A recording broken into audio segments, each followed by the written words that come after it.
All Bengal এডুকেশনের পক্ষ থেকে প্রত্যেককে ওয়েলকাম জানিয়ে আজকে আলোচনা বিষয় শুরু করছি। আজকে আলোচনা করব Aadhaar card, PAN card, voter card, শ্রমিক কার্ড, এই ধরনের আইডি কার্ডগুলো কত সহজ পদ্ধতির মাধ্যমে ক্রপ করব, মানে আই কার্ডের আকারে এটাকে নিয়ে আসব।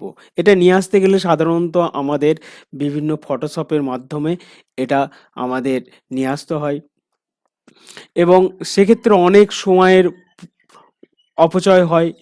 এই শর্ট সময়ের মধ্যে আমরা কিভাবে এই আইডি কার্ডের মাধ্যমে নিয়ে আসবো সেটাই আজকে তোমাদের দেখাবো। এর জন্য ভিডিওটা প্রথম থেকে শেষ পর্যন্ত দেখতে হবে, আর এই চ্যানেলে নতুন হলে এখনই সাবস্ক্রাইব করে অল নোটিফিকেশন অন করে রাখতে হবে, যাতে এই ধরনের লেটেস্ট আপডেট ও নির্ভুল ভিডিওগুলি তোমাদের কাছে খুব সহজেই পৌঁছে যায়। আর ভিডিওটা যদি ভালো লাগে একটা লাইক করবে, আর ভিডিওর কোনো অংশে যদি বুঝতে অসুবিধা হয় আমাকে কমেন্ট করবে, আমি তার উত্তর দিয়ে দেবো। তাহলে আমাদের এই ক্রপ করতে গেলে যে প্রসেসগুলো আমাদের প্রয়োজন সেই প্রসেসগুলো বলি।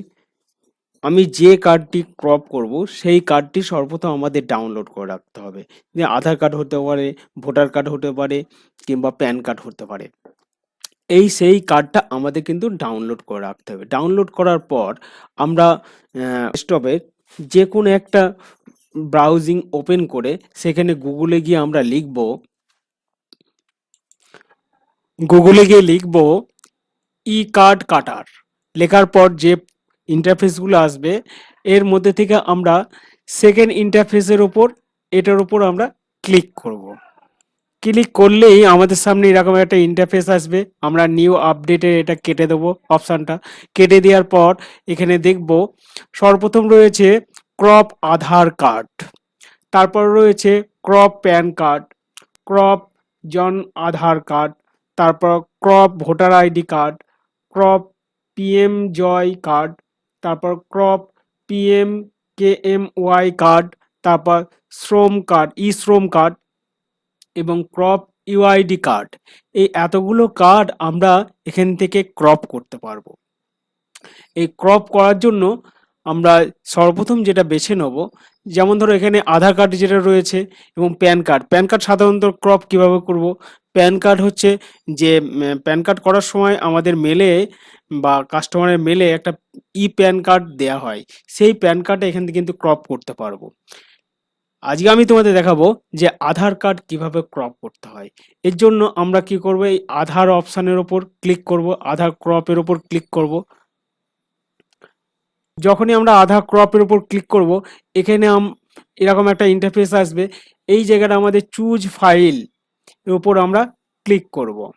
ক্লিক করার পর আমার যে আধার কার্ডটা যে জায়গায় রয়েছে সেখান থেকে আমি এখানে ওপেন করে নেব। ধরো আমার এখানে ডাউনলোডও রয়েছে, এই ডাউনলোড থেকে আমি এটা ওপেন করে নিলাম, আমার এখানে আপলোড হয়ে গেল। এরপর এখানে আমরা পাসওয়ার্ড দেব। এখানে আমরা কি করব, এখানে আমাদের যে আধার কার্ডের যে পাসওয়ার্ডটা আছে সেই পাসওয়ার্ডটা আমি এখানে কিন্তু বসিয়ে নিই। পাসওয়ার্ডটা বসানোর পর আমরা আপলোড আধারের ওপর আমরা ক্লিক করব। ক্লিক করার পর দেখো আমাদের সামনে একদম এইচডি কোয়ালিটির একটা আধার কার্ড কিন্তু ক্রপ হয়ে গিয়েছে। এরপর আমরা এই জায়গার থেকে আমরা প্রিন্ট করতে পারি, কিংবা এই ডাউনলোড অপশানে এসে আমরা ডাউনলোড করতে পারি। ডাউনলোড করার পর এটাকে আমরা প্রিন্ট করে দিতে পারি কাস্টমারকে, কিংবা এখান থেকে ডাইরেক্ট আমরা কার্ডটাকে প্রিন্ট করতে পারি। এই ছিল ভিডিওটা। ভিডিওটা যদি ভালো লাগে অবশ্যই তোমরা লাইক করবে। ভিডিও কোনো অংশে যদি বুঝতে অসুবিধা হয় আমাকে কমেন্ট করবে, আমি তার উত্তর দেবো। থ্যাংক ইউ, ওয়েলকাম, ধন্যবাদ।